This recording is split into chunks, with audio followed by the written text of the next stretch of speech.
ٹھیک ہے بھائی. اب اس سے ریلیٹڈ ایک سوال ہے, جو مسئلہ ایک آیا, یہ جو قربانی کرتے ہیں نا, تو ہمارے ہاں تو قربانی جب کرتے تھے تو پرچی کاٹ کے چلے جاتے تھے, بولا کھال جو ہے وہ ہماری یا تو اپنی دو یا گائے کی دو, گائے کی نہیں دو گے تو اپنی دو. تو اس ڈر سے لوگوں نے کیا کرا, پھر اجتماعی قربانی شروع کر دی.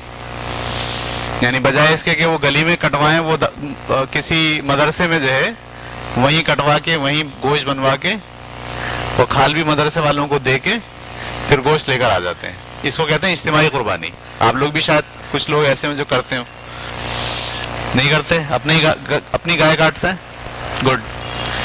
تو کچھ لوگ اجتماعی قربانی کرتے ہیں. تو جو دارالعلوم ہیں یا جو مدرسے ہیں وہ کیا کرتے ہیں, بقرعید میں جانور خرید کے لاتے ہیں اور لا کے اپنے پاس باندھ دیتے ہیں, اور پھر لوگ آتے ہیں اور لا کے آ کے کہتے ہیں بھائی اس میں ہمارا حصہ ڈال دیں. ایک کوئی بولتا ہے اس میں ہمارے 2 حصے ڈال دیں, پھر وہ لکھتے جاتے ہیں, نمبر لگاتے جاتے ہیں, بھائی یہ گائے کے 7 حصے ہو گئے, اس گائے کے 3 حصے ہو گئے, اس کے 4 ہو گئے. اس طرح سے وہ گائے مزید خریدتے جاتے ہیں اور رکھتے جاتے ہیں.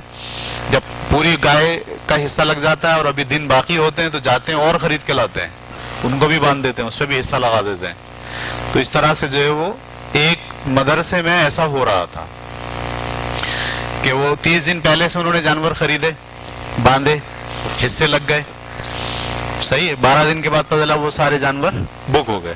پھر وہ گئے 12 دن کے بعد پھر ایک کھیپ آئی, ان جانوروں کو باندھا, صحیح ہے, اور باندھنے کے بعد پھر ان کے حصے لگائے.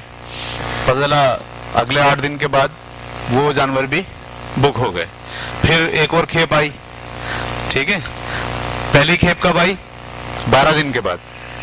دوسری کھیپ کب آئی, 8 دن کے بعد, ٹھیک ہے. تیسری کھیپ